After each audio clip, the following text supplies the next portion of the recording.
You know, last week was GSAT, and I am just anticipating the results of a lot of the people in my neighborhood, because I does not understand if you as a parent does not put in any work with your child when they are going to sit the exam. What are you getting upset when people are asking you is which school they pass for?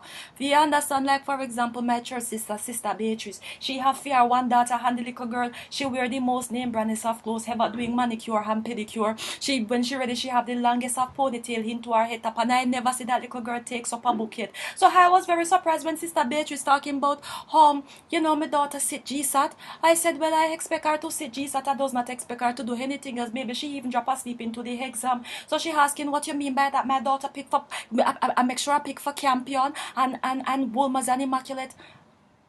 I said your ambitions are very high, because you and I know that your daughter not going to pass Jack. So you need to be very realistic with what you are doing. And as I would actually advise you to just prepare yourself, because maybe she are going to have to repeat. So just know that you're going to have to invest a little bit more time, because I am going to be sitting and waiting for the results, and I am going to ask you which school she passed for, and I does not want to get any attitude from you. You understand?